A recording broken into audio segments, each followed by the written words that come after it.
Las Vegas, UFC bantamweight contender Aljamain Sterling needed fewer than 100 seconds to submit Sandhagen at UFC Fight Night on Saturday, and immediately after, he had only one thing on his mind: the location of UFC President Dana White.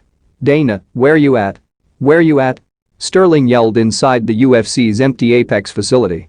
White was in cageside, but he had already mentioned earlier in the week the winner of Saturday's 135-pound fight between Sterling, 19-3, and Sandhagen, 12-2, would receive a title shot.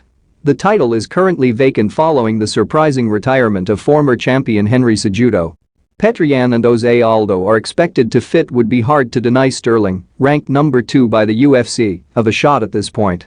He forced number 4 Sandhagen to tap with a rear naked choke at the 128 mark of the opening round on Saturday, which extended his win streak to 5.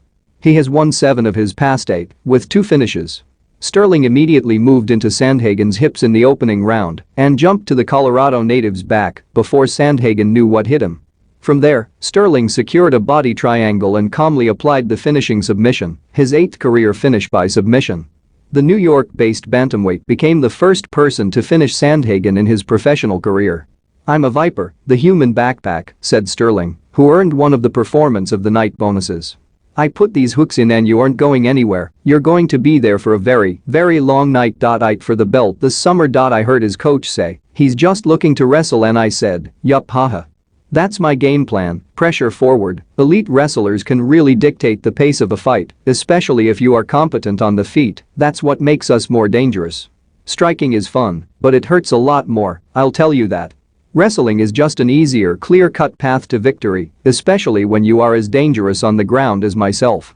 There are black belts, and then there are black belts, and I'm a Sarah BJJ black belt. Amanda Nunes continues to have no real peer in women's mixed martial arts.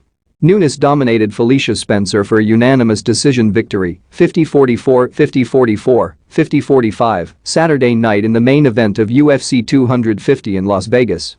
Spencer was challenging for Nunes's UFC women's featherweight title. Immediately after the horn sounded to end round 2, there was a thud, and it ended the fight. Both Garbrandt and Asuncao had thrown right hands just before the horn, and Garbrandt's connected hard, sending Asuncao face first to the canvas. Referee Keith Peterson jumped right in to wave off the fight, which went into the record books as a knockout at 4:59 of the round. For Garbrandt, who earned one of the Performance of the Night bonuses, it ended a 3-fight skit in which he had been the KO victim each time. The former bantamweight champ had not competed in over a year. Garbrandt looked more patient than ever before. He didn't load up on every shot until that final right hand, which he threw from the hip.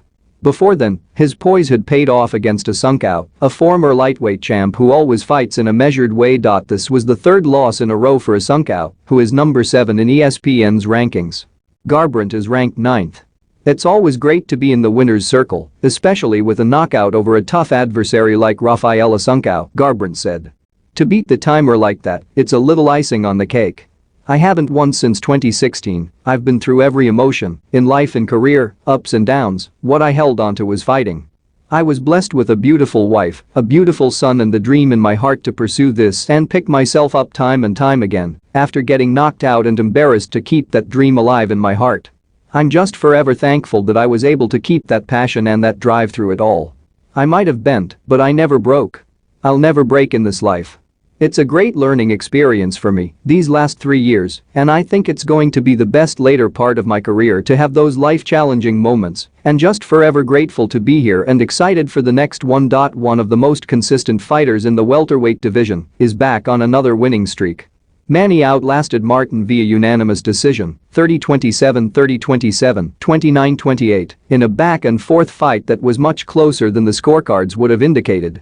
The win was sealed in the 3rd round when Manny pressured Martin constantly against the cage and landed hard combinations. "That was too close for comfort," Manny said.